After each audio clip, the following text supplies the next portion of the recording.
میرا دل بدل دے، میرا دل بدل دے، میرا دل بدل دے۔ ایک بنیادی بات یہ یاد رکھیں قاعدے کے طور پر، اصول اور ضابطے کے طور پر، کہ عورت کی نماز میں اس چیز کا خصوصی خیال رکھا گیا ہے کہ اس کی نماز کا ہر رکن اس طریقے سے ادا ہو جس میں اس کا ستر، اس کا پردہ زیادہ سے زیادہ ہو۔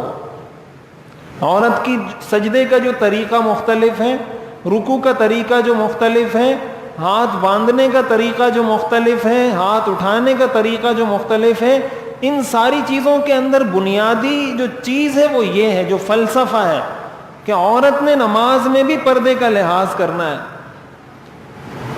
اور اس سے آپ اس چیز کا اندازہ لگائیں کہ شریعت کی نظر میں عورت کا پردہ کتنی اہمیت رکھتا ہے، کہ نماز کا طریقہ تبدیل ہے عورت کی نماز کا، کہ سجدہ وہ مردوں کی طرح نہیں کرے گی۔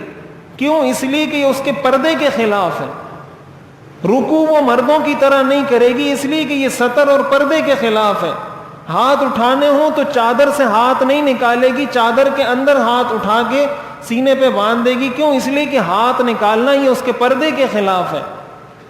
تو جب نماز میں شریعت نے یہ حکم دیا ہے کہ اتنا پردہ کرنا ہے، تو عام حالات میں بغیر نماز کے پردے کا حکم کتنا زیادہ شدید ہوگا اور کتنی اس کی اہمیت ہوگی شریعت کی نظر میں۔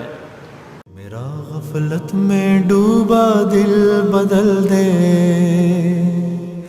ہوا و حرص والا دل بدل دے۔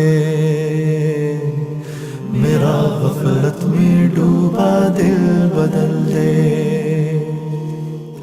خدایا فضل فرما دل بدل دے۔